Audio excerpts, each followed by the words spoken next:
A leitura engrandece a alma. E a leitura é o caminho mais curto para o conhecimento. 2 frases de pensadores famosíssimos, Voltaire e Aristóteles, que a gente traz aqui para resumir um pouquinho de como será o nosso tema de hoje. Curiosa? Se você gosta de ler e se você não gosta de ler, principalmente, aí sim que você tem que ver esse episódio.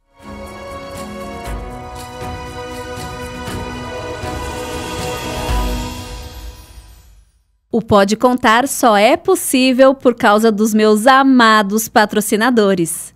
Unigran, presente na sua vida.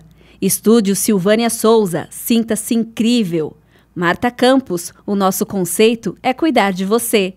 Backstage, gravar com a gente é mais divertido. E a sua empresa também pode estar aqui. É só enviar um e-mail para podecontarcontato@gmail.com. Confira agora o episódio de hoje. E para falar sobre leitura, pensei só um tiquinho e foi muito rápido para eu descobrir quem que seria minha convidada.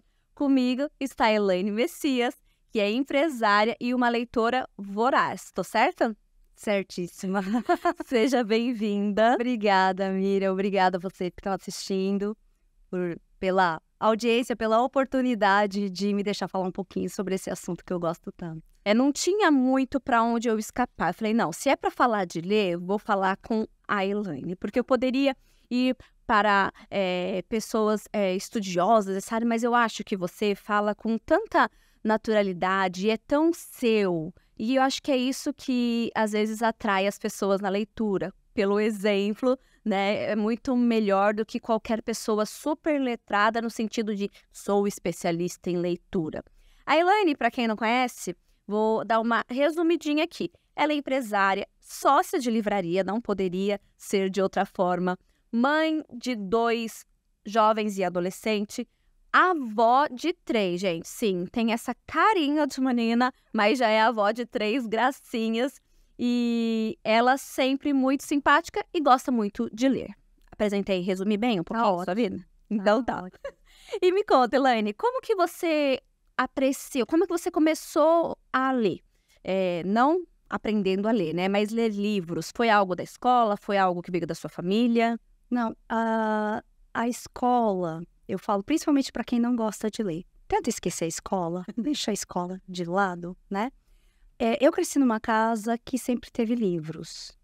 Durante muito tempo, meus pais não tiveram condições de ficar adquirindo novos livros, mas sempre tinha livros dentro de casa. Era de biblioteca. Eles tinham uma pequena biblioteca deles, né? Eu tenho até de memórias afetivas. Eu tenho foto eu aprendendo a ficar em pé e atrás tem, assim, livros. Meus pais não tinham nem dinheiro para a estante. Os livros estão assim, tem 2 lajotas de 8 furos e uma tábua. E os livros estão em cima. E essa era a estante da casa. Então, os livros sempre estavam ali. Eles faziam parte do cenário de vivência, né, que eu tive desde criança. O livro que eu tenho a memória mais remota de ter lido foi uma versão Robinson Crusoe adaptada para crianças. E eu lembro quando eu li, que foi mais ou menos na época que meu irmão nasceu. Quantos anos você tinha? Eu tinha 6 para 7 anos. E esse livro, eu lembro onde eu estava, como que era a minha cama, como que era o meu quarto. Eu lembro eu lendo este livro do Robinson Crusoe, porque muitas coisas ali chamavam muita atenção, né, para uma menina nessa idade. Você imagina, tá sozinho numa ilha, aí tem um índio, aí tem os outros índios que são canibais. E esse mundo que se abria era um mundo grande demais, longe demais, muito diferente do que era a minha vida ali, né? Não porque minha vida fosse ruim, era uma vida simples, a gente morava numa casa em que, nossa, a gente brincava loucamente no quintal. Eu sou da época em que, no 5 da tarde, a mãe falava, hora de entrar, então a gente ia todos pro tanque. Pra gente contextualizar, de que cidade? Com essa idade eu já estava morando em Naviraí. Eu nasci em Dourados, isso. Uhum. Isso. E aí a sua família, então, não era uma família abastada, era uma família... Não. Mas já tinha esse contexto de leitura. Sim, a minha mãe, o ensino médio dela foi o normal, né? O magistério depois se transformou, né? Mas na época dela ainda chamava normal. Depois, durante um tempo, a pedagogia chamava normal superior, né? Mas ela fez o curso normal de ensino médio, então ela tinha esse conhecimento pedagógico de escola, chegou a dar aula, ser professora. O meu pai, ele fez o ensino médio, que na época chamava científico, e ele trabalhava numa área técnica de uma empresa estatal. E a minha mãe, até essa época, nem trabalhava, porque nós somos 3 crianças e longe de toda e qualquer família, né? Era só o casal e as crianças. Então, não tinha nem condições dela... Meu irmão estava recém-nascendo, nem condições dela ir para fora, né? Mas mais para frente, minha mãe passou a trabalhar fora. Mas era uma vida simples, bem resumida, assim, ao mínimo necessário. Nunca passamos fome, nunca faltou comida na mesa, nunca teve uma refeição pulada porque não teve dinheiro para colocar a refeição na mesa. Mas, por exemplo, eu passei grande parte da infância que eu tinha 2 ou 3 roupas compradas, o resto era tudo reaproveitamento dos primos, que os meus primos mais velhos iam desocupando, né? Iam mandando e não tinha... Eu só tenho meninos mais velhos que eu, não tem menina. Mas não tinha problema, vinha e a mãe ajeitava. Se era uma blusa muito de menino, fazia um bordado por cima, né? Costurava. Então, era uma vida regrada, né? Contida. E o livro, ele não tinha, assim, uma chegada... Não tinha um volume de chegada de livro em casa. Então, eu amei o Robinson Crusoe. E eu lembro que eu comecei a fuçar nas estantes dos meus pais, mas meus pais tinham livros de adulto. Meu pai tinha Graciliano Ramos, Machado de Assis, né? Tinha os clássicos. E aí o que me salvou nessa primeira infância é que tinha 2 enciclopédias, uma chamava Trópicos e a outra chamava Cada Livro de uma Cor. Como, quando, onde, por quê. Então, sem material de leitura, eu corria para elas. Porque essa leitura mais profunda eu não tinha como ler mesmo, né? Mas sempre, daí para mim a leitura sempre foi assim um exercício muito gostoso mental, né? Hoje, entendendo o que a leitura faz no cérebro, eu consigo entender por que eu gostava tanto, né? Por que eu era tão apaixonada por leitura e continuo sendo. Mas isso é um conhecimento que vem depois. Inclusive, a vida te levou para uma livraria, ou você foi atrás de uma livraria, né? Eu quero saber um pouco mais dessa história, sobre como surgiu a livraria. Quem é de Dourados e vê essa embalagem, logo já percebe que estamos falando da Companhia dos Livros. Aqui a gente não tem por que esconder nomes de empresas, é tudo liberado. Então, aqui ela trouxe um presente super carinhoso para as minhas filhas, trouxe para mim e trouxe também pro Namô, gente, um muito gostoso. Eu gostei muito. Tem um outro presente, mas que eu vou abrir depois, que tá aqui. E aí, a Companhia dos Livros, você nunca teve uma livraria? Não. E em que ano foi que você se tornou sócia de uma livraria e como que foi isso? Foi assim. Eu vim para Dourados, em definitivo, para morar mesmo, em 2016, final do ano. E aí, bastante trabalho e tal. E 2017 foi um ano bem intenso. É um trabalho na área de construção, uma empresa familiar que não tem nada a ver com nada a ver com livros, né? Eu faço parte da diretoria, sou sócia proprietária e uma das diretoras da São Bento Incorporadora. E não tem nada a ver com livros. Mas eu estava numa cidade que eu tinha acabado de chegar. Então, assim, uma rede de amigos limitada, né? Porque acabei de chegar, quase não conhecia as pessoas. E a Beatriz entrou na faculdade em 2017 e ela não dirigia, porque ela tinha 17 anos. Ela entrou na faculdade no ano que ela completou 17. Ela entrou antes, ela entrou com 16. É uma outra história para outra pessoa. Podemos contar agora. Nisso, toda noite ela não dirigia, toda noite eu tinha que esperar, eu durmo muito cedo, eu durmo 9h30, a gente já tá, né, que hoje estamos a caminho dos sonhos. E eu tinha que esperar dar 10h15 para ir até a faculdade buscá-la, toda noite. Em 2017, eu li 290 livros. Uau, sério? Nem eu acreditei quando chegou no final. Porque deu quase uma média de um livro por dia. As pessoas falam, é impossível. É que as pessoas não entendem que eu não leio um livro. Tipo, eu comecei esse livro, eu vou nele até acabar. A minha mesa de cabeceira, ela tem de 5 a 8 livros, sempre. E todos eu estou lendo. E isso é uma dica também para quem para leituras. Vou explicar por que tem esses livros. Então, eu não sou de assistir televisão, nós não somos muito viciados em séries, essas coisas. Então, a gente já tinha a nossa rotina, que ela, vamos dizer, se encerrava lá perto das 9h30. Eu tinha uma hora toda noite que eu preenchia com lendo, né? E com isso, toda semana eu estava lá na Companhia dos Livros, né? A Companhia dos Livros, ela tem 23 anos, 24, com a Ângela, que inclusive eu quero trazê-la aqui também, mas já tem um outro assunto aqui na cachola para ela. Exatamente. E com a Ângela, e eu sempre estava lá. E começaram a acontecer umas coisas interessantes, porque eu sou muito intrometida, eu sou muito curiosa, e eu começava a perguntar, Ângela, essa mesa aqui, trabalho o dia inteiro com design, né?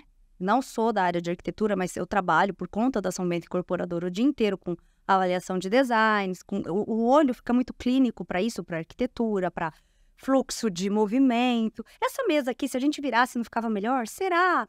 Fui lá, fiz um croquis de arquiteto, voltei para ela. Mas cabe? Sim, eu medi tudo. Como que você mediu? Não, aqui, eu vou medir. Eu medi a loja. Você acredita nisso? Não, e detalhe. Louca desse eu nível. sou cliente da Companhia dos Livros há muitos anos. E certo dia, eu já conheci a Ângela, mas certo dia eu encontro alguém lá e mexe no livro pra cá e mostra pra mim assim, olha, Emília, você conhece esse livro? Eu falei assim, gente, mas será que a Elaine tá trabalhando aqui agora? Aí eu perguntei, falei, você tá aqui agora? Não, eu só sou enxerida mesmo. Acho que você falou algo assim, porque então, ainda não era sócia. Então, como eu tava lendo muito, eu ia lá pra buscar os livros, mas assim, estar naquele ambiente pra mim já era um spa, sabe? Já era aquele momento banho, aquele momento... Era uma coisa que já me relaxava. Estar ali dentro já era terapêutico para mim. Então, eu acabava prolongando esse período de estar lá dentro. Então, eu ficava conversando com a Ângela, com as meninas que trabalhavam lá na época. E comecei a palpitar. E comecei a fazer isso. Se eu tinha lido um livro... Gente, eu não consigo guardar para mim. Eu tenho que...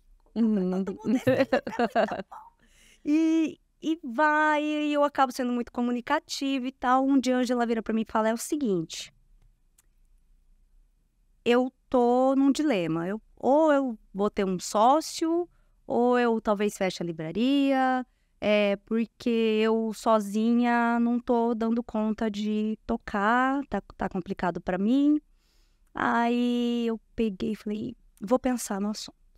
Aí pensei, voltei e falei, agora é minha vez. É o seguinte, eu tenho uma vida que tem toda uma dinâmica e que eu tenho um comprometimento com isso. Então, eu não posso estar aqui todos os dias, 7 horas da manhã. Eu não posso, às vezes, nem vou poder dizer que eu estou aqui na quarta-feira ou que eu não estou. A não ser que seja uma coisa do tipo que ela fala, né? Olha, do dia 5 ao dia 20, eu preciso de você aqui porque eu não estarei. Aí é óbvio que daí eu fecho a minha agenda para aquilo. Mas, de resto, eu já tinha um compromisso anterior. Então, eu vou ser uma sócia meio voadora. De vez em quando eu tô, de vez em quando eu não tô. Se para você tudo bem, para mim tudo bem. E aí, nós nos acertamos super, porque nós somos complementares, né? Muito. Muito complementares. O dia que a Angela vir, vocês verão. Eu sou uma maritaca, ela é um sabiazinho, assim, né? Um dia a gente fez uma dinâmica e eu falei, eu sou um labrador e a Ângela é uma orquídea. Né? E tem isso, e é gostoso isso, porque a gente se complementa. É o casamento perfeito, exatamente, né? Porque aí uma ajuda a outra onde a outra precisa. Sim, e aí eu com esse monte de coisa, né, que veio da São Bento, de eu estar o tempo todo mexendo com design, com estudar as influências de ambiente, né, nas pessoas que estão ali, no cliente que entra. Eu não tive como não trazer toda essa minha muiteza, né, como diz o o chapeleiro louco da Alice, né? Essa muiteza minha, eu não tinha como não trazer junto, né? Então, em 2019, a gente falou, vamos então organizar uma sede nova para a livraria, porque nós tínhamos muito acervo, mas as pessoas não conseguiam enxergar que esse acervo era muito, né? Porque nós estávamos encapsulados, era uma vitamina C concentrada, a gente estava muito, muito, muito. Tanto que quando a gente fez a mudança, a gente estava em 70 metros quadrados, a gente foi para 200 metros quadrados. Quando a gente fez a mudança, a gente não precisou comprar estoque. A gente mudou com o que a gente tinha na... Caramba. Tinha muita coisa escondida, então. Não ficava escondido pra gente, porque a gente sabia onde estava tudo, né?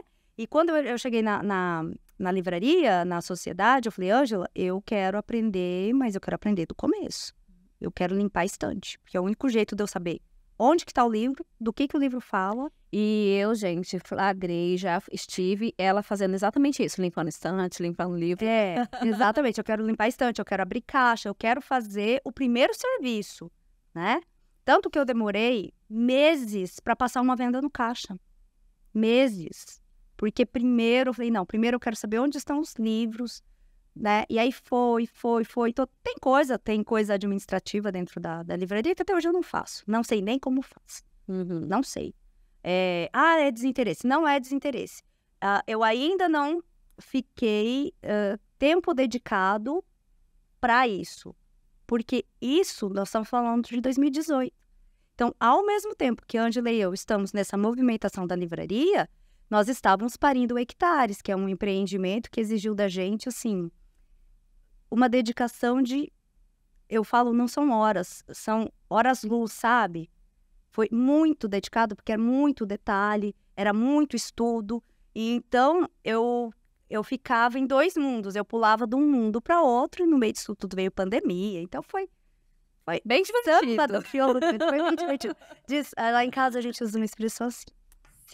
Não seria divertido se fosse fácil. Mas não precisa ser tão divertido.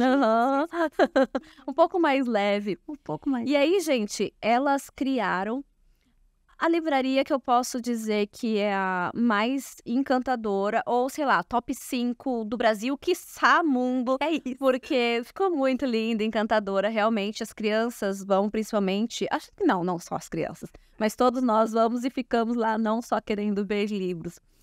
E parabéns por essa livraria, que foi incrível realmente. Do banheiro à porta ao segundo andar. Do banheiro, literalmente. Literalmente. Os banheiros, gente, vale a visita nos banheiros. Vale. O Jordano, que é o arquiteto, o Jordano Valota, o arquiteto que desenhou a livraria, e ele conseguiu absorver bem o que a gente queria, sonhava. Porque a gente queria fazer cenários, né? Causar mudanças de humor conforme a pessoa andasse pela livraria, né? E ele foi fantástico nisso. Foi delicioso. Foi muito... E aí você comentou sobre que você lê vários livros de uma vez.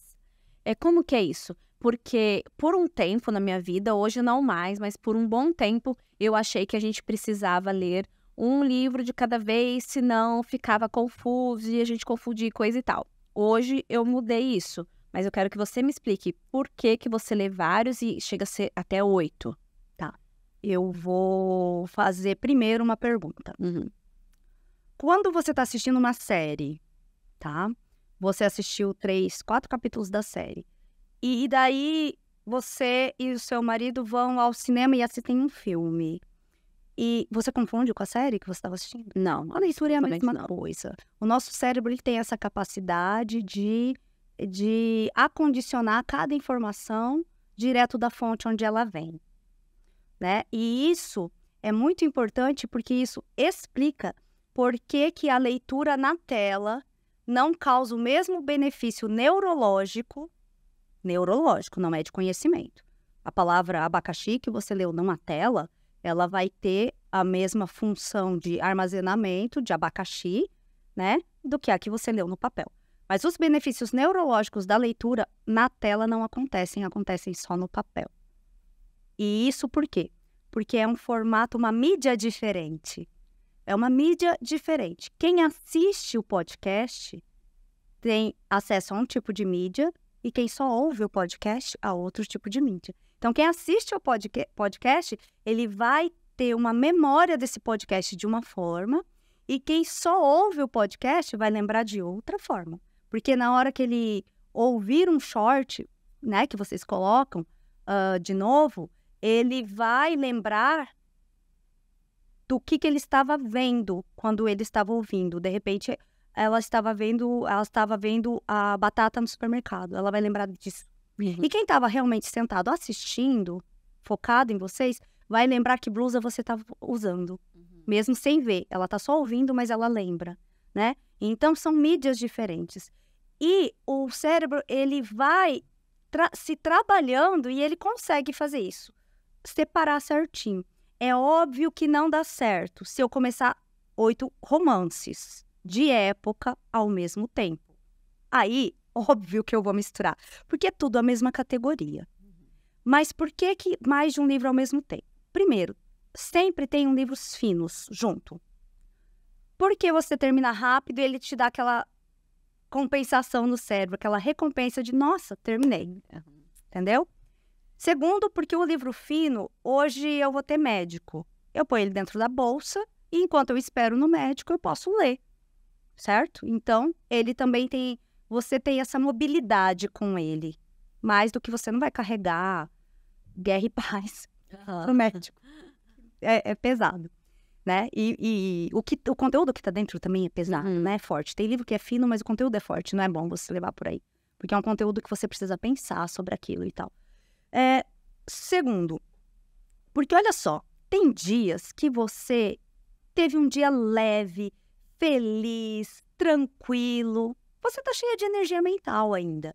Então, você olha pro livro que você tá lendo e digamos que você tá lendo um terror. Você fala, eu não vou estragar o dia que foi tão leve, tão solar, né? Então, imaginem girassóis, piqueniques. E agora eu vou ler O Massacre da Serra Elétrica? Não combina. E aí, o que você faz? Você fala, hoje eu não vou ler. Ou o contrário também, às vezes o dia foi tão pesado, você não quer um livro pesado também, porque você quer chegar e dar uma relaxada. Aí você vai falar, não, nesse livro aqui, ó, a menina foi sequestrada, eu não quero ler isso hoje, entendeu? Exatamente. E aí, o que você faz? Você não lê. Aí você não lê hoje. Você não lê hoje porque o dia foi bom. Você não lê amanhã porque o dia foi péssimo.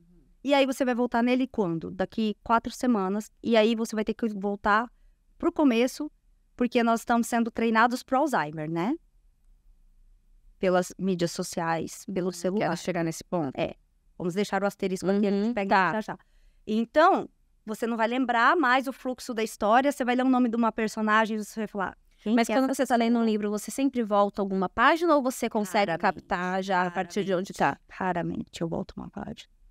Só quando é um livro bem pesado. Essa semana eu tô relendo um livro que é O Símbolo da Transformação na Missa, que é do Jung. É pesadíssimo, não de conteúdo, porque ele é um livro técnico, ele é um livro que explica coisas de inconsciente, de psicologia, de psicoterapia, né? De psicanálise.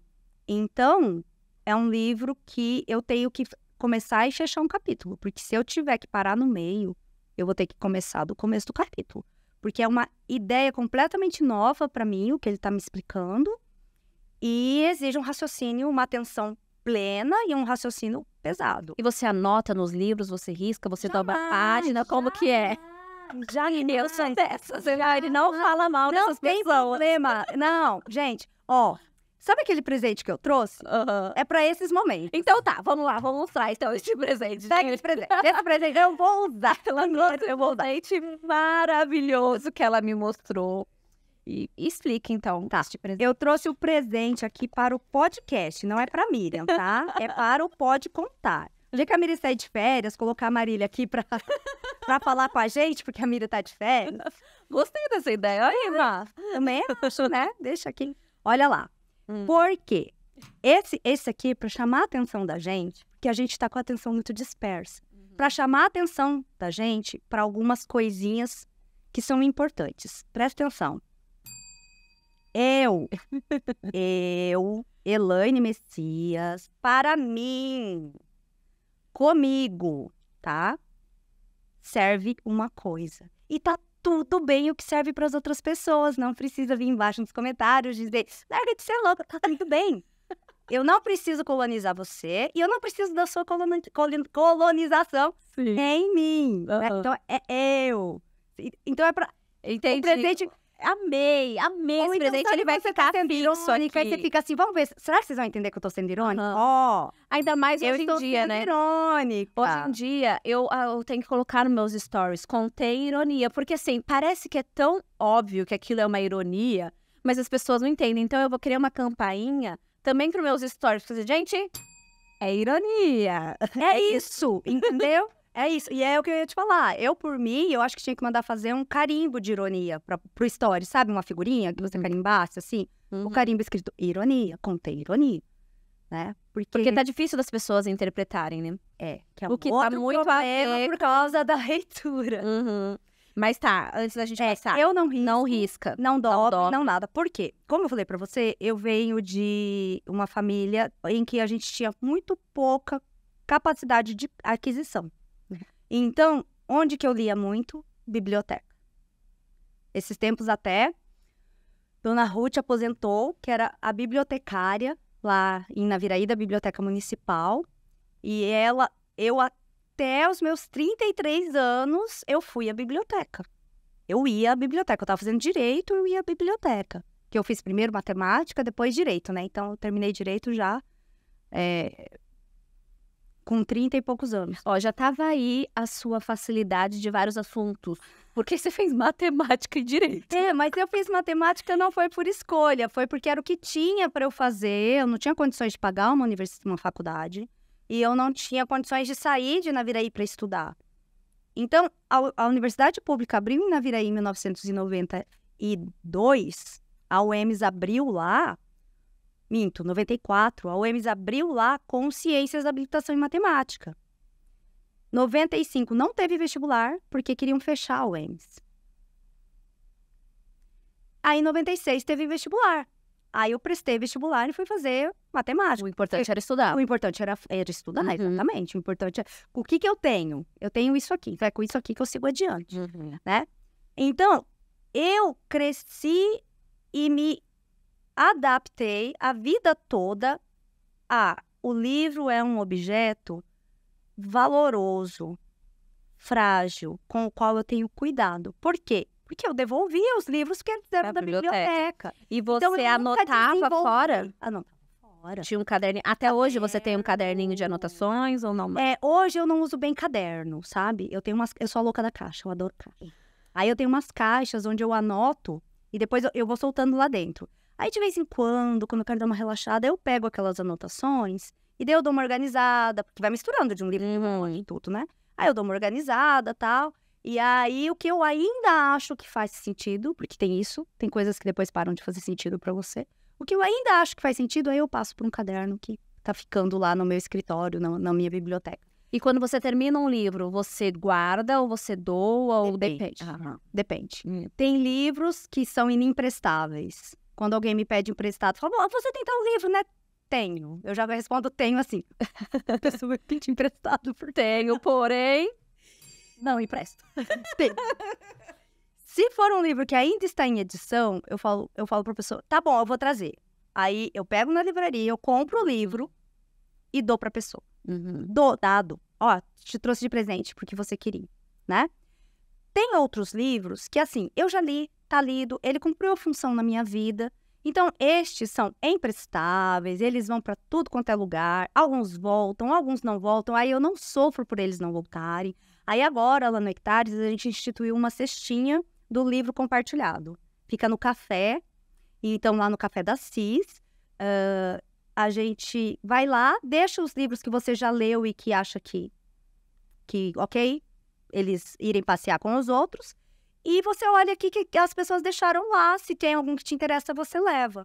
É uma troca de livros sem o menor controle. Ninguém fica controlando que você levou um, não trouxe. Você tá tomando café agora, pega um livro, fala, mas eu tô sem o meu pra deixar, leva. Dali... Porque na hora que você volta, você traz 3. Que daí na hora que você olha, que você fala assim, vou levar esse, já vou levar esse, já vou levar esse, né? Então a gente tá fazendo essa compartilhamento ali dentro pros moradores, com os moradores.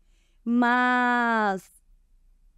E quando é um livro que eu acho que ele nem vale a pena ficar nem para eu emprestar para os outros, daí eu já encaminho para doação, para lugares que precisam e tudo. Porque hoje eu já seleciono muito o que eu leio, né? Para cair um livro muito ruim na minha mão, tem que ter acontecido, assim, algum ruído de informação. Indicado como um livro que você tem que ler. Eu li, achei que ia ser uma coisa, quando leio, eu falo, não, isso aqui, aí eu não quero nem emprestar. Não, Deus livre. Tá? Esse aqui eu preferia que ele não tivesse derrubado a árvore que foi impresso ele, mas tá tudo bem. Alguém gostou, né? Porque eu recebi uma indicação.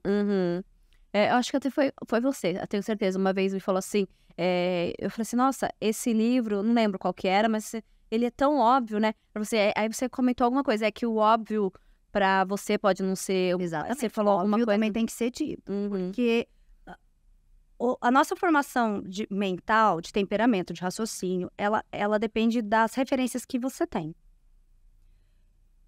E as referências, elas são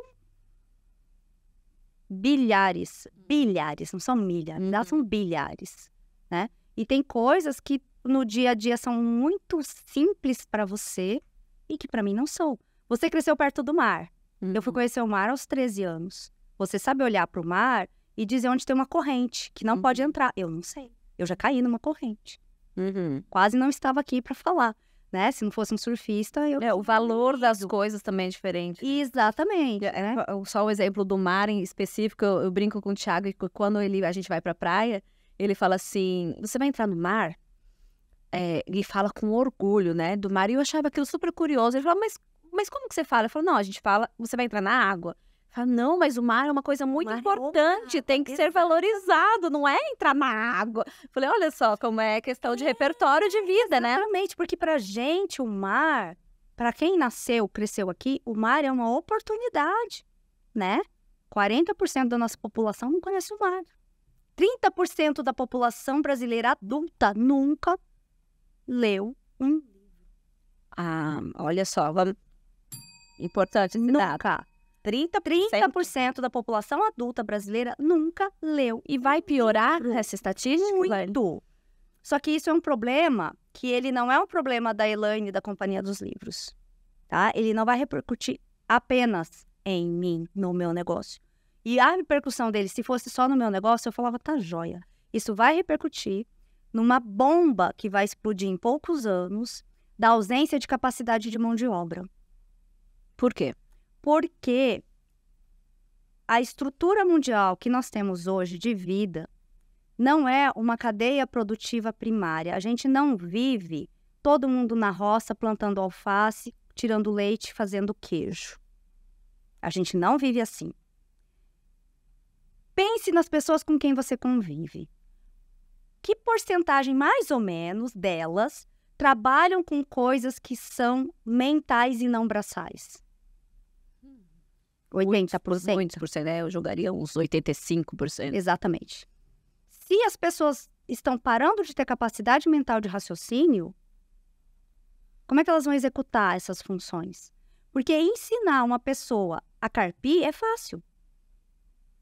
Agora, fazer uma pessoa compreender o fluxo de lógica de aplicação de um artigo penal no caso real é difícil. E por que os cérebros estão atrofiando? Os cérebros estão atrofiando por quê? Eu vou falar um pouquinho dos benefícios da leitura. Aí nisso, a gente vai começar a entender por que os cérebros estão atrofiando. E não é só o cérebro atrofiar, tá?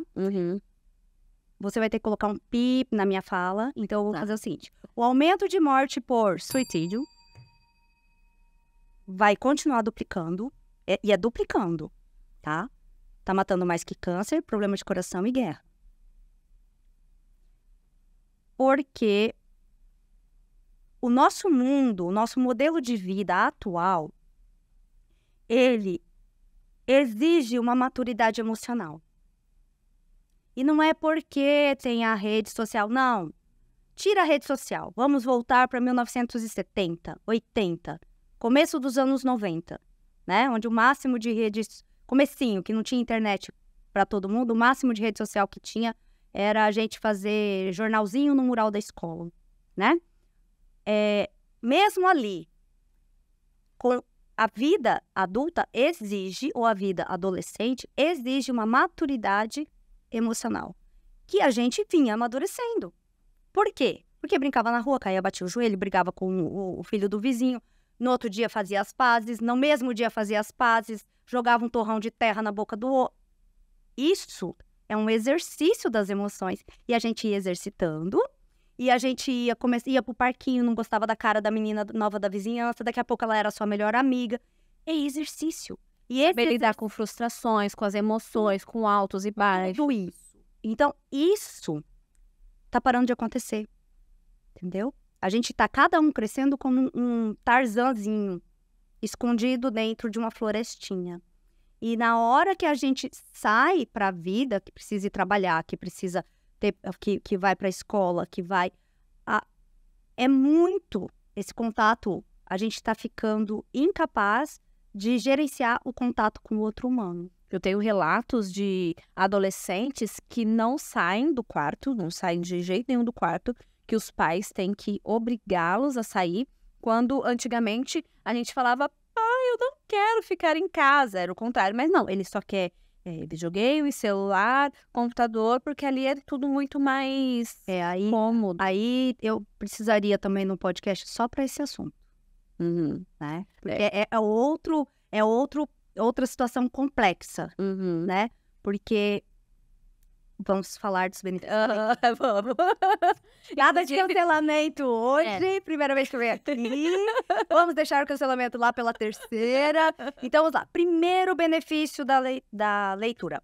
Vocês já conheceram alguém com demência ou Alzheimer? A leitura de livro, de papel, principalmente de histórias. Por que histórias? Porque você tem um fluxo longo de raciocínio, você tem uma percepção de como que outra pessoa pensa, você vive emoções, você tá lendo o livro e você chora, porque morreu uma criatura que é feita de tinta e papel. Você chora, né? Isso tudo é uma academia pro nosso cérebro. É uma academia mesmo, né? O cérebro não tem um músculo. O que faz o cérebro funcionar são os neurônios, é a troca de eletricidade entre um neurônio e outro. Quando a gente está lendo, os molequinhos do cérebro ficam alucinados, porque o nosso DNA não existe uma função. Tem o DNA que projetou do cérebro a função andar, a função comer, a função emitir som, que a gente converteu em fala e linguagem. Tudo isso existe. Só que se você deixar uma criança alimentada, nutrida, mas sem um outro humano dentro de uma biblioteca a vida inteira, ela não aprende a ler sozinha. Não existe. No máximo, ela vai fazer reconhecimentos de palavras que ela consegue fazer associação, que é aquela leitura de marca, que é a primeira leitura da criança. Sim, é uma decodificação sem interpretação. Sem interpretação. Então, ela vai ver que a palavra menina significa aquela. E outra coisa, vai fazer literal, que é muito o que os pais e quem convive, professores, com as crianças atípicas, tem um pouco de problema. Inclusive tem um livro, gente, Passarinha. Quem lida com criança atípica, nível 1, leia esse livro, porque você acompanha como que ela pensa. Interessante. Entendeu? Então tem uma hora que ela fala assim, eu não entendo a minha avó. Ela fala, vou te contar, viu? E não me conta nada. Porque eles são literais. Então, se essa criança... A minha sobrinha, a Betina, que tem o mesmo nome da sua netinha, ela era aluna da minha mãe no prézinho. E um dia ela chegou, a minha mãe na aula, falou assim, olha, vão lá e contem para sua família disso e daquilo. E aí ela falou assim, eu não vou contar pro meu pai. Por quê, Betina? Porque tudo ele diz que não acredita em mim. E aí ela foi, né, como ela tinha contato, por ser algo familiar, falou assim, mas o que acontece? Aí descobrimos. Toda vez que ela contava, por exemplo, olha essa caneca que linda. Ele virava para ela e falava, não acredito, você fez isso? Para ela, não acredito, não era uma surpresa, era ele não acredita que ela está contando aquilo. Exatamente. E a criança, ela tem uma idade em que isso acontece, é normal de toda criança, mas as crianças atípicas levam isso com elas, né? Levam isso com elas. Mas então, essa criança lá, solta lá dentro dessa biblioteca, sem alguém que a ensine a ler, ela nunca vai aprender a ler. Por quê? O nosso cérebro não tem o instinto de leitura. Isso foi uma coisa criada por nós humanos. Nós humanos criamos a leitura. Nós humanos criamos a escrita, que também é extremamente terapêutica. Mas aí, o que acontece? O nosso cérebro, ele precisa fazer, digamos assim, erguer a caneca e levar até a boca faz um caminho dentro do cérebro, certo? Vamos imaginar esse caminho como uma rodovia. Tem umas curvas, né? Tem uns contornos, tem uns trevos, tem uns viadutos, ok. A leitura, para o cérebro dar conta dela, ela é tão complexa que é uma explosão. Imagine a bomba atômica lá, da Eisenhower. Cada letra. Porque é um desenho que não tem específico na natureza. Quando eu desenho uma flor e a criança vê a flor, ela faz a referência na natureza. O molequinho da visão leva aquele símbolo para o cérebro fala, já vimos isso, o molequinho da memória vai lá, busca o que ele viu na natureza parecido, traz de volta. Então, se você desenha para uma criança uma florzinha daquela típica, né, de voltinha, ele vai trazer uma margaritinha. Show de bola. Trabalho linear. A leitura não. É um símbolo que não existe na natureza, em que você atribui um valor e que conforme ele for combinado, ele significa coisas diferentes, né? Então, a criança que ainda não lê, ela não diferencia imagens espelhadas. Ela não diferencia imagens de foto espelhadas. Se eu mostro uma foto, vamos dizer, daquelas fotos de presidente, né? Que tem em órgãos públicos, que o presidente está assim, a faixa passando aqui, e outra que está espelhada assim, e pergunto qual é a diferença, ela não sabe, demora para ela enxergar o espelhamento. Por quê? Para ler, a gente tem que enxergar espelhamento. Se você olhar na arte aqui do Pode Contar, o P, se eu não estiver com ele na posição certa, ele vira um D. Uhum. Se eu inverter ele aqui, ele vira um D. Então, o meu cérebro tem que cuidar do espelhamento. Ele tem que cuidar que letra vem depois. Que entonação que eu vou dar. Porque eu não posso ler poder, eu tenho que ler pode.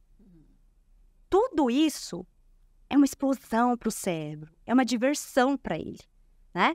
E aí, fora isso, ele acorda. Quando você está lendo uma literatura, uma história literária, depois eu vou falar dos livros técnicos, tá, gente? Dos livros de autodesenvolvimento também são ótimos e tudo, mas a literatura, ela tem poderes terapêuticos. A literatura eu já li que também ela ajuda a gente a aumentar nossa perspectiva de vida, porque a gente acaba conhecendo olhares diferentes por meio dos personagens, né? Eu tenho um personagem que tem um estilo de vida, outro que tem outro, e às vezes a gente, quando vive na nossa bolha, a gente não tem a oportunidade de conhecer pessoas de classes diferentes, de raças diferentes, a gente vive no nosso mundinho.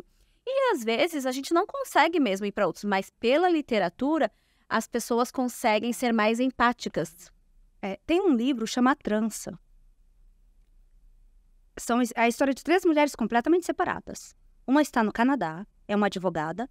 Uma está na Itália, é a filha de um industrial, que o industrial caiu de cama e ela, do nada, está tendo que assumir, tomar decisões, fazer o negócio do pai funcionar. No meio de uma sociedade que acredita que ela não pode fazer isso porque ela é mulher. E uma indiana da casta dos intocáveis, que o trabalho dela é limpar latrina, tirar cocô de latrina. E cada capítulo você vai para a vida de uma. Eu vou anotar A trança. Eu tenho uma lista. É incrível. Que eu quero ler ainda. É incrível, porque, vamos lá, a gente não para ir procurar como que vive uma pessoa da casta dos intocáveis. Sim. Não é? Então, a literatura te traz tudo isso. E quando você está fazendo essa leitura literária, o cérebro acorda os molequinhos da emoção. Ele acorda... Ui.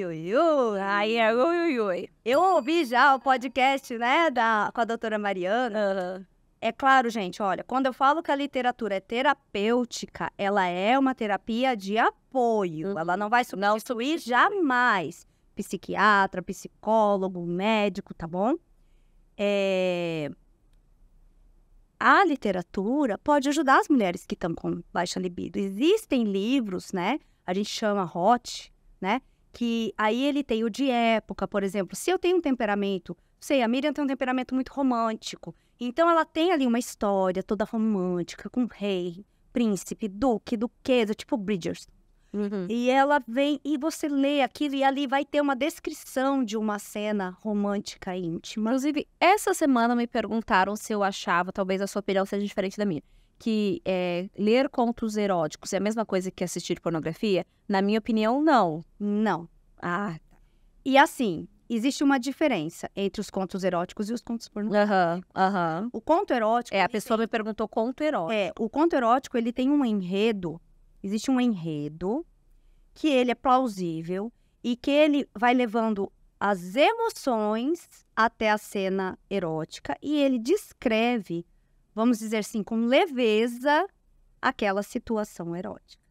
E de ler isso, as mulheres sentem e dá para os homens ler também. Inclusive tem um livro engraçadíssimo sobre isso que chama O Clube do Livro dos Homens, em que ele tá para perder a esposa. Vocês estão anotando aí todas as dicas de livro, por favor? Vai anotando. Ele tá para perder a esposa e os amigos chegam e falam assim, lê esse livro. E é um romancezão desse, de época. E ele fala, o quê? O que isso aqui vai me salvar meu casamento? Vai, lê isso aqui. E aí ele começa a ler e entender o que ela tá esperando dele. Entendeu? E realmente vocês vão ter que ler para descobrir o que acontece. Eu não vou contar. E vocês acharam que eu ia contar o final da semana? Não vou contar. E assim, realmente ele começa a enxergar diferente o relacionamento dele, né? Porque você falou com a doutora Mariana, né? Que os homens têm muito disso, que você recebe muito isso. Meu marido chega e ele acha que eu tenho um botãozinho. Que ele vai encostar a mão em mim e eu vou falar, opa, hoje é noite de... Não, né? Só que daí ela pode usar como um apoio. E aí, por que que, para mim... O conto erótico não é pornografia. O conto erótico, você vai construir a imagem na sua cabeça, atuando ali o seu temperamento. Você vai observar quais são as suas expectativas, né? Porque o fato da autora descrever que o rapaz colocou a moça contra a parede... Na sua cabeça foi uma imagem, na minha cabeça foi outra. E é por isso que o filme não substitui.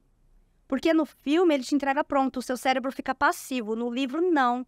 Você tem a obrigação, seu cérebro tem que imaginar aquela cena, entendeu? Aí você imaginou ele de camiseta, eu imaginei de terno, a outra imaginou de roupa de jogador de futebol. Tudo bem. Tá tudo bem. E aí nisso você também vai identificando... o que você gosta. Por quê? Porque a hora que a autora, o autor do conto erótico, descreve que o rapaz apertou a moça contra a parede e beijou. Olha, ele escreveu que apertou e que beijou. Na sua cabeça, o seu cérebro vai dar continuidade para a cena, mesmo que o ponto final esteja no beijou. E nesta continuidade, você vai ver se o que você está expectando do seu parceiro é uma mão que desce, ou é ele te erguer no colo, ou é ele te segurar pelos braços e pôr na cama. Você tá entendendo? Porque, como você fala, às vezes as mães estão tão cansadas quando chega no fim do dia, que se o parceiro fala pra ela, tá bom, mas o que você quer que eu faça? Sabe qual vai ser a resposta? Não sei. E a gente não sabe. Porque você tá cansada, você não teve tempo para parar e fazer isso. Então, na minha opinião, o conto erótico não é como a pornografia. Eu concordo. Até porque você pode... Também não tem a exploração das atrizes, principalmente, né? Tem todo um contexto ali. Existem alguns autores, que daí a gente já vamos colocar uma classificação assim, como conto pornográfico, que realmente exploram, assim, um ato sexual mirabolante ou isento de sentimentos. E aí, gente, coisa ruim vai existir da literatura infantil à teologia. Juro, tem coisa ruim em teologia. Muito, coisa mal feita, coisa mal explorada e tudo. Então, vamos lá. Primeira coisa, conexões cerebrais, vai te deixar mais inteligente. Você vai conseguir organizar a sua vida melhor por causa da leitura. Elaine, mas eu não tenho tempo. Vai ter um problema isso. Abre o seu Instagram abençoado. Vai lá no negocinho e vê. Faz agora, Miriam. Vai lá. Tá no modo avião. Não tem problema. Vê lá. Atividade de uso. Tempo de uso. Eu tenho certeza que vai dar pelo menos 1 hora. Eu só quero 10 minutos. Eu não quero mais de vocês. E eu vou explicar por quê que eu quero 10 minutos. Com 6 minutos de leitura, a musculatura sua relaxou. O seu hormônio de cortisol diminuiu.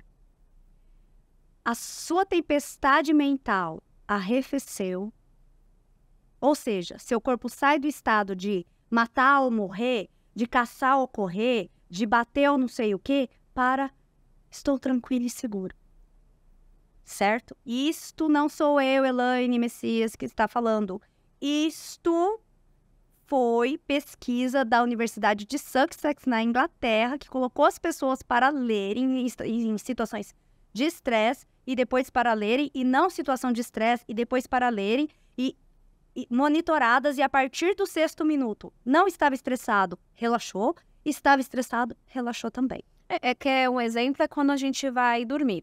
Antes de dormir, se eu fico na minha cama, mexendo no celular, e agora eu vou dormir, e deito, eu demoro para dormir e meu sono é X. Se eu vou para minha cama, leio meu livro, eu durmo com muito mais facilidade e meu sono é Y, é totalmente diferente. Então, a leitura ela faz um relaxamento, e o que surpreendeu muito, foi o hormônio do estresse baixa, cai. E o relaxamento da musculatura, porque você imagina, a musculatura é uma coisa que você fala, não, isso é físico, eu tô fazendo um exercício mental, abaixa. Na Universidade de Roma, eles fizeram uma pesquisa.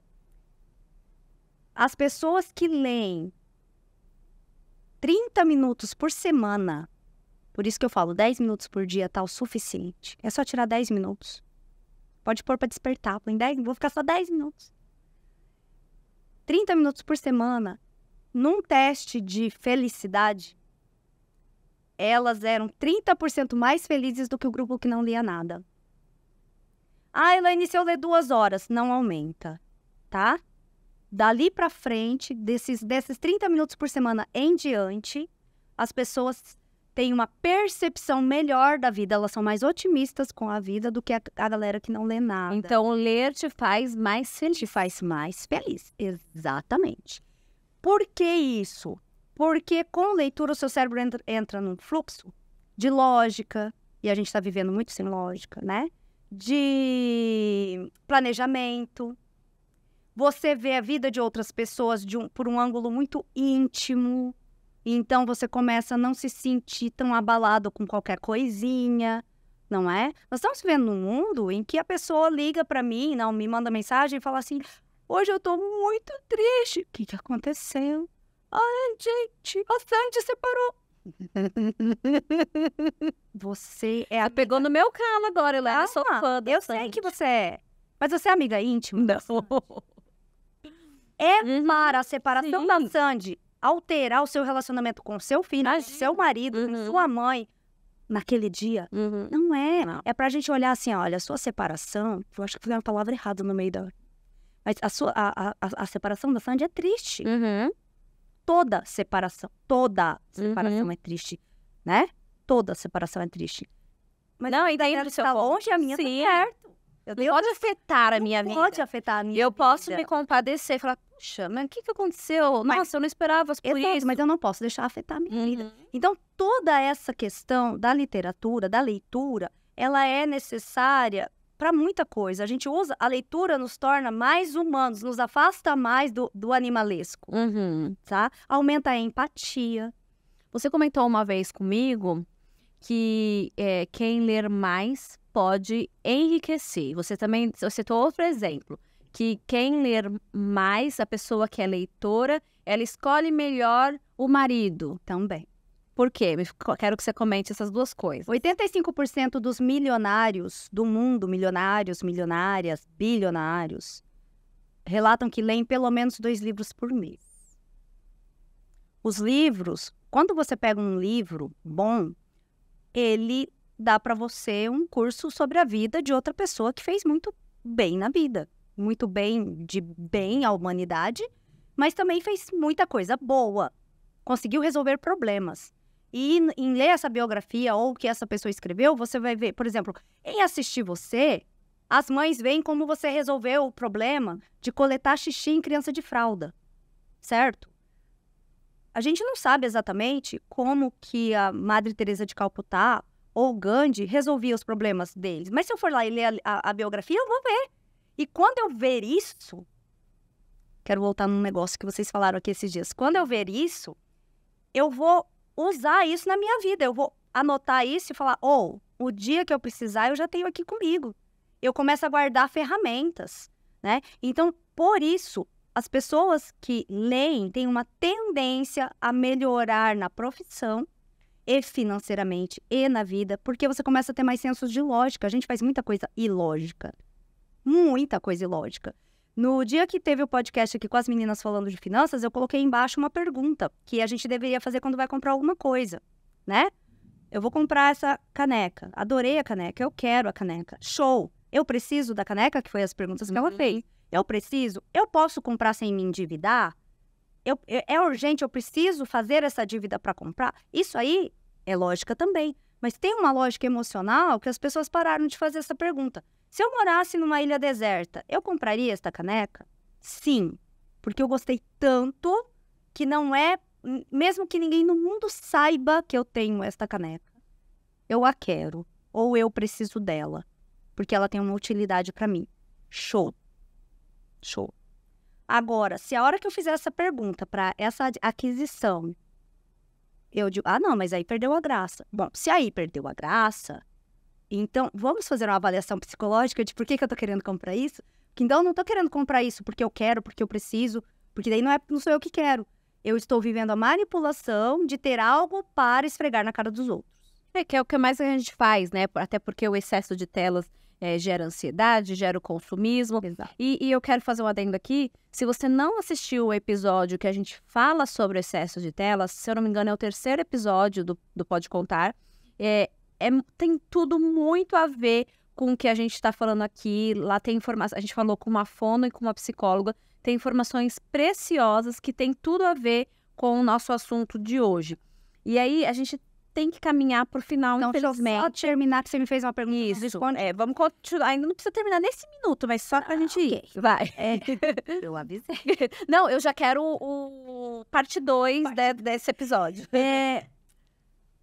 Por que eu falei que nós estamos treinando para ter Alzheimer? E doenças mentais.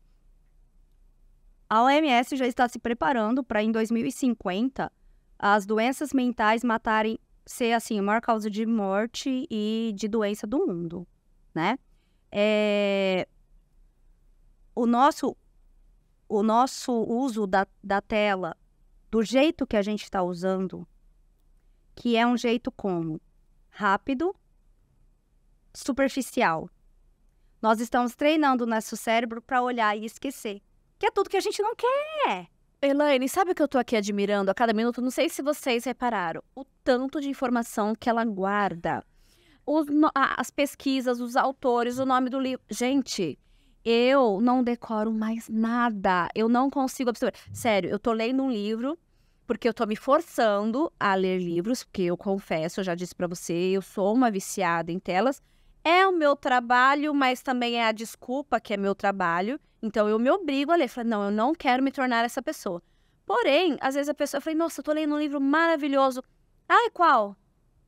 Eu tenho que pensar um minuto para lembrar o nome e o autor? E se você me perguntar o autor do livro passado, eu já não lembro mais. Um perigo, né? Eu tenho 37 anos. Exato. Mas você tá vendo? Nós estamos treinando o nosso cérebro. Nós estamos treinando os menininhos do nosso cérebro para pegar uma informação, levar para o centro cerebral e o centro cerebral falar, já passou para outra, essa eu posso jogar fora. Isso é Alzheimer, gente. Isso é demência. Que é a pessoa falar assim, oi, tudo bem? Eu sou a Elaine. Oi, tudo bem? Eu sou a Elaine. É a Dory do filme. É isso. Entendeu? Nós estamos sistematicamente, todo dia, treinando o cérebro para isso. E aí entra uma decisão pessoal minha, que às vezes as pessoas não compreendem. Eu não sigo, se eu seguir 40 nomes no Instagram, é muito. Não, é 40 no total. Por quê? Eu não sigo a minha mãe, eu não sigo a minha irmã, eu não sigo a Miriam Névola, né? Você sabe, eu sou sincera nisso. Eu não sigo a Jana e adoro, a gente se dá super bem, a gente sai, toma café, conversa. Eu não estou parentando mais. Meus filhos têm 23 e 29.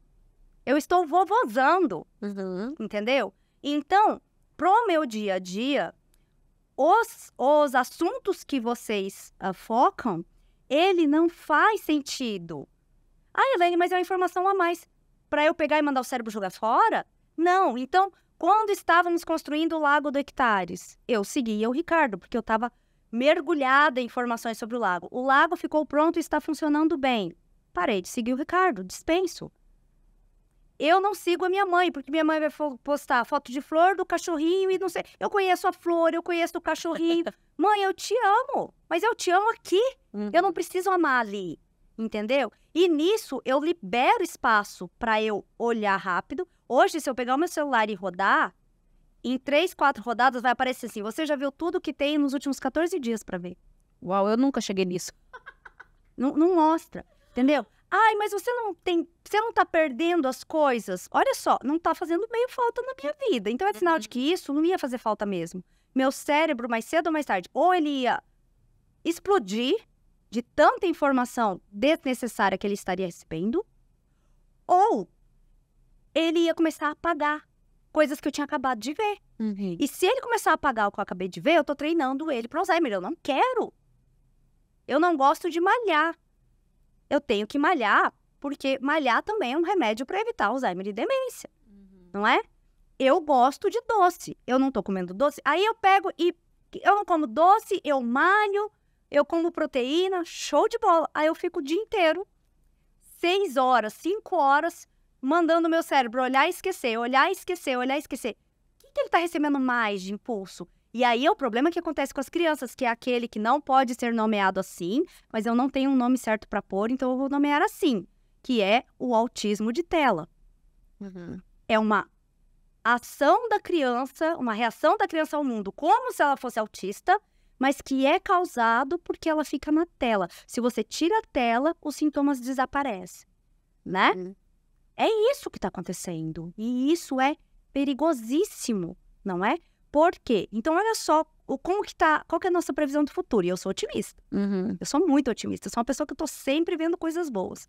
Mas nós temos uma previsão de futuro de um grupo de zumbis que esquece tudo e que não tem capacidade reflexiva. Então, se você quer que o seu filho seja líder, tira a tela e põe num livro de papel. Porque nenhum artigo que eu tivesse lido até agora conseguiu explicar definitivamente.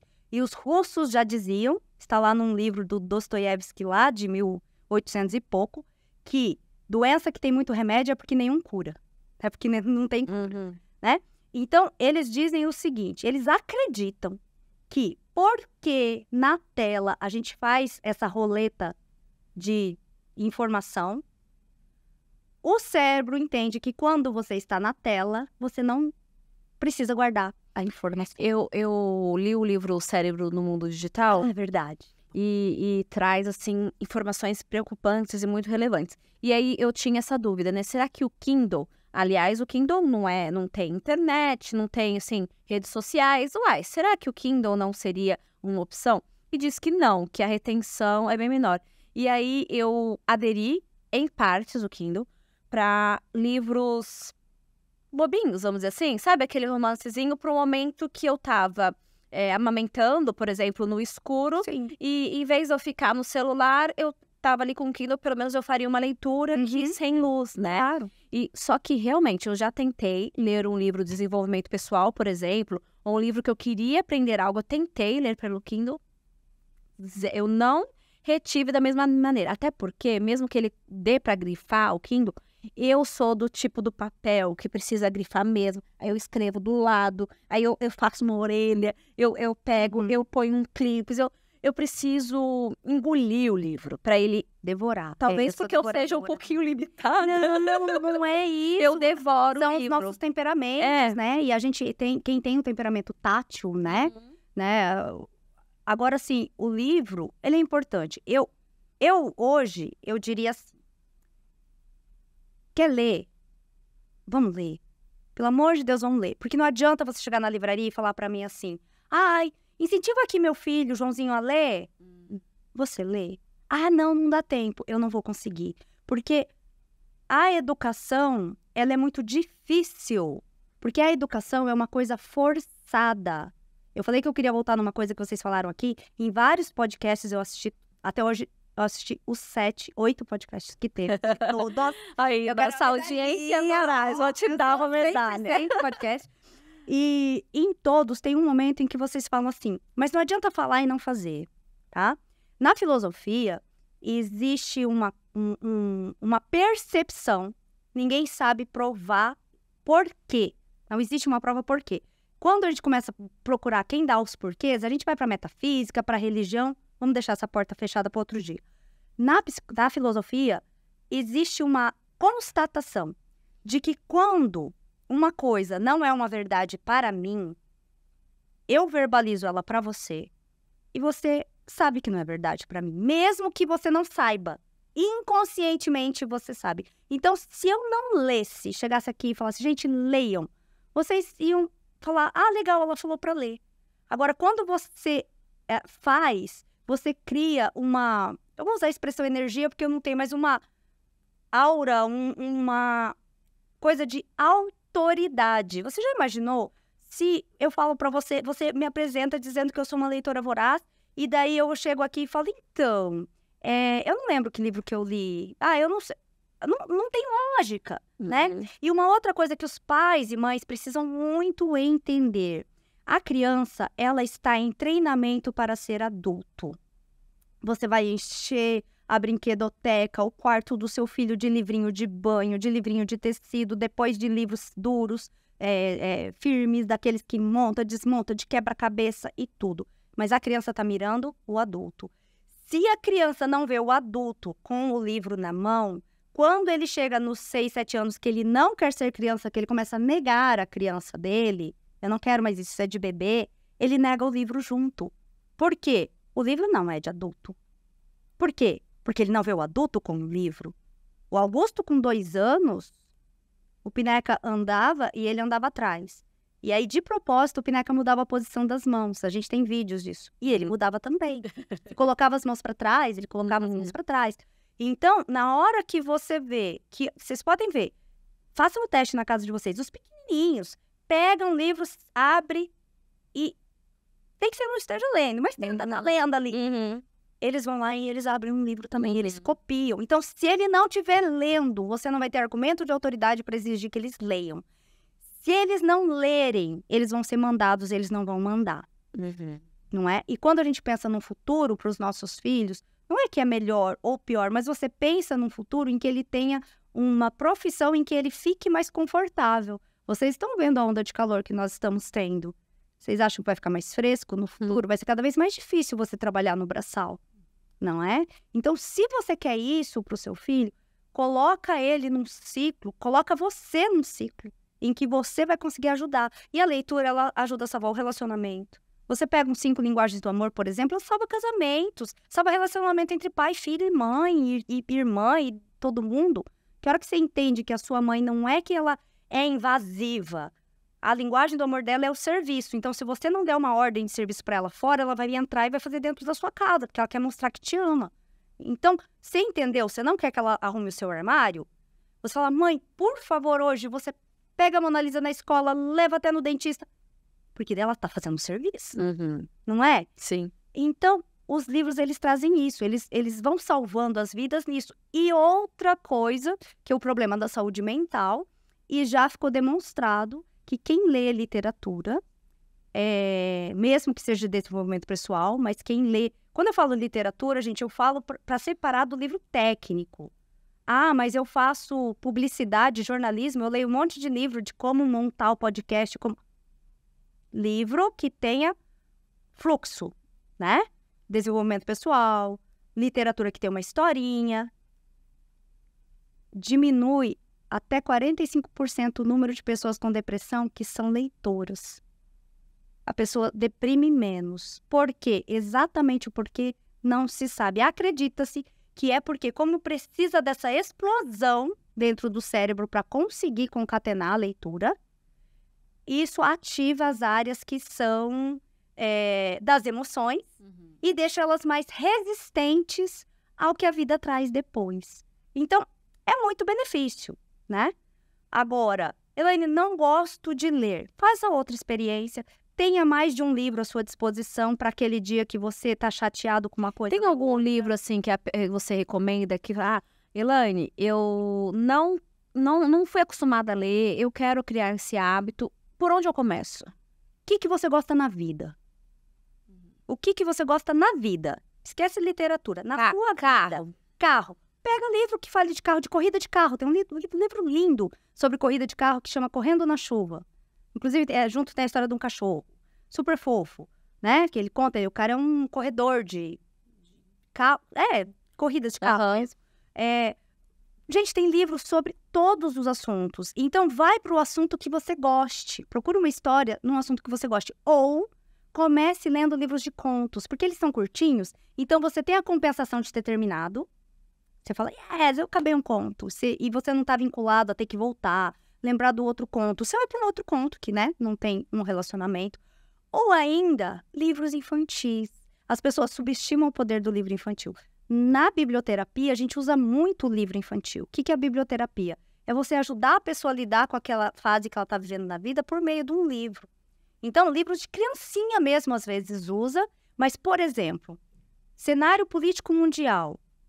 Lê As Viagens de Gulliver. Lê o Icabog. O Icabog da J.K. Rowling, que é a mesma que escreveu Harry Potter, ele é um livro em que ela mostra como funciona a decadência de um reino quando o governante, ele é leniente, ele não presta muita atenção no que está acontecendo no reino e vai só ouvindo os conselhos dos outros, não vai lá ver como que são as coisas mesmo, e começa um fluxo de corrupção, de não sei o que. É um livro espetacular, e é infantil. Vai ler o livro infantil. Interessante você falar isso do livro infantil, porque eu retomei, logo depois que eu tive a Mona Lisa, há mais de 5 anos atrás, eu tive um lapso mental, né? E parece que eu não consegui concentrar em nada, nem numa série, nem num filme, e muito menos num livro. E isso me incomodava muito. Eu falei, eu preciso retomar o hábito de ler. Eu passei a ler um livro de uma autora infanto-juvenil, a Lígia Buzanga. Isso, tá vendo como eu tenho dificuldade de lembrar os nomes? Eu li a série da Lígia e assim... Sofá Amarelo, a Corda Bamba, a Madrinha. E é um livro infanto-juvenil. Exato. E é incrível, assim, trouxe tantas lições e é uma leitura fácil, mas ao mesmo tempo não é... Não é... Gente, a literatura infanto-juvenil, ela é tudo menos ingênua. Porque a literatura, ela tem camadas. E quando você, mais maduro, lê um livro que foi feito para crianças, você enxerga coisas que a criança não tá vendo. E não é para ela ver, tá? Não é para mostrar. Isso é para você, adulto, que tá lendo. E deixa ela ver só o que ela viu, tá tudo certo. Um dia adulta, ela lerá, por exemplo, A Viagem de Gulliver. A Viagem de Gulliver, ele é um livro que ele é uma aventura muito louca por mundos muito doidos, certo? Certo, uma hora ele é grande, uma hora é pequeno. Quando você lê adulto, primeiro, ele é o reflexo, numa das camadas, dos sentimentos da adolescência. Para umas coisas eu sou gigante, não cabe mais a mim fazer, porque eu sou muito grande. Para outras, eu sou minúsculo, eu não posso fazer, porque eu não dou conta. Não é? Tem uma hora que eu não consigo me comunicar, que é quando chega na Ilha dos Cavalos, que ele não consegue se comunicar, porque a língua é muito diferente da dele. Então, numa camada... Então, primeiro, ele é uma aventura fantástica. Depois, em outra camada, ele é reflexo dos sentimentos da adolescência. Numa camada mais profunda, ele é um reflexo dos exercícios de política. Tem uma hora que ele pergunta, né? Você quebra o ovo pelo lado largo ou pelo lado estreito? Quando você está lendo isso como criança, você morre de rir. Que diferença faz quebrar o ovo? Mas quando você é adulto e lê, você vê que são as fagulhas políticas. Nós passamos por isso, né? Ah, se eu quebrar por um lado largo, eu não... Não, você não pode conversar comigo se você quebrar, porque eu quebro pelo lado estreito. E assim, quando eu li isso lá adolescente, pré-adolescente, eu falei, que coisa mais engraçada. Hoje eu olho e falo, que sacada. Genial! Entendeu? Então, assim, vai pra literatura. Lembra o que você leu criança, jovem, e gostou? Lê de novo, não tem problema. O negócio é pegar 10 minutos do seu dia, sentar o bumbum numa cadeira ou sentar na cama, pôr o celular, virar de barriga pra baixo, porque cada vez que ele brilhar, você vai querer pegar. Eu tenho que pôr em outro cômodo. Coloca no outro cômodo.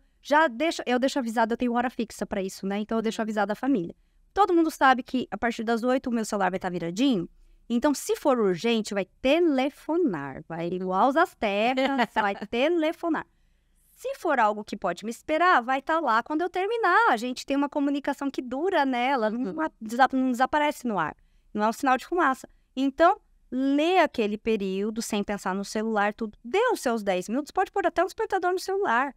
Dê os 10 minutos, claro, você está no meio de uma palavra, de um parágrafo, está chegando no finalzinho do capítulo, você não vai parar. Você termina, né?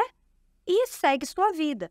E me contem nos comentários depois, o quanto isso vai modificar o seu dia a dia. Paciência, percepção, observação, até com as crianças, não é? Porque, e as coisas, olha, em 1811 foi escrito Razão e Sensibilidade, que é um livro da Jane Austen, tá? Hoje, se você é um pai, uma mãe, que está pensando sobre como fazer para deixar o patrimônio que você conquistou para os seus filhos, como deixar isso organizado, ou você nunca pensou em deixar organizado, vai lá num livro de 1811 e lê os 3 primeiros capítulos. Não precisa ler o livro inteiro, os 3 primeiros. Por quê? Porque lá em 1811 ela já relata como que o filho, que ficou responsável de cuidar da madrasta e das meia-irmãs, ele é induzido a cuidar, sim, mas a diminuir o jeito que cuida pelas outras pessoas que estavam em volta dele. Então você acorda e fala assim, opa, olha isso aqui, já acontecia.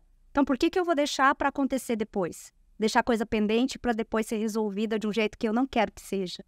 Por que isso? Vamos resolver agora, então. Entendeu? Então, você leu Crime do Padre Amaro, não é um livro para adolescentes. Ele é pesado, né? Ele tem uma, entre aspas, uma violência sexual, né? Ele tem uma sedução.